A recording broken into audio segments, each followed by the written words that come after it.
Hello everyone, this is Elizabeth from the Marathon City Branch Library. I'd like to recommend a good book to you today. It's called Cast Away, Poems for Our Time by Naomi Shihab Nye.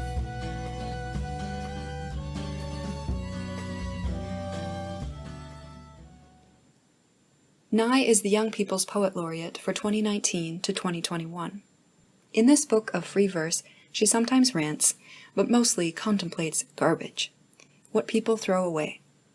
Her habit of picking up litter inspired the majority of these poems.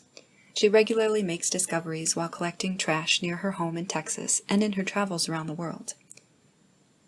The items she finds include 2 abandoned white buttons dreaming of shirts, a cigarette butt cradled in the grass, a cup lid rolling on the wind like a happy wheel, and a still usable pencil on a beach in Japan.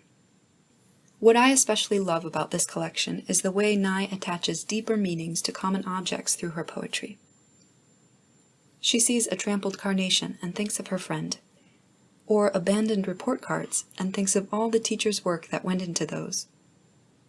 A smashed Bush beer can makes her think of August A. Bush himself, who built a windmill in South St. Louis.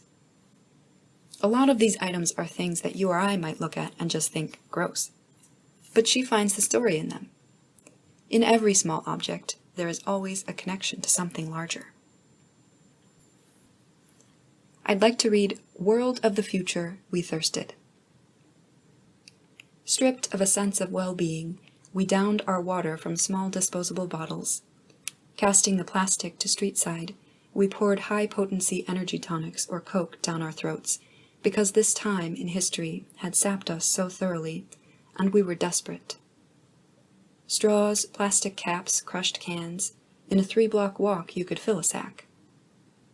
As if we could replenish spirits quickly, pitching containers without remorse, who did we imagine would pick them up? What did we really know of plastic spirals in the sea, bigger than whole countries? We had never swirled in one ourselves, as a fish might do, a sea urchin, a whole family of eels. Did we wish to be invincible, using what we wanted, discarding what we didn't, as in wars, whole cities and nations crumpled after our tanks and big guns pull out? How long does it take to be thirsty again? We were so lonely in the streets, though all the small houses still had noses, mouths, eyes, from which we might peer, as our fellow citizens walk their dogs, pause helplessly as the dogs circle trees, tip their heads back for a long, slow slug of water or tea, and never fear, never fear.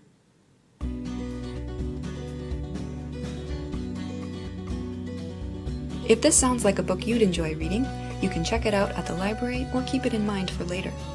Thank you for listening, and remember to take some time to read something you enjoy today.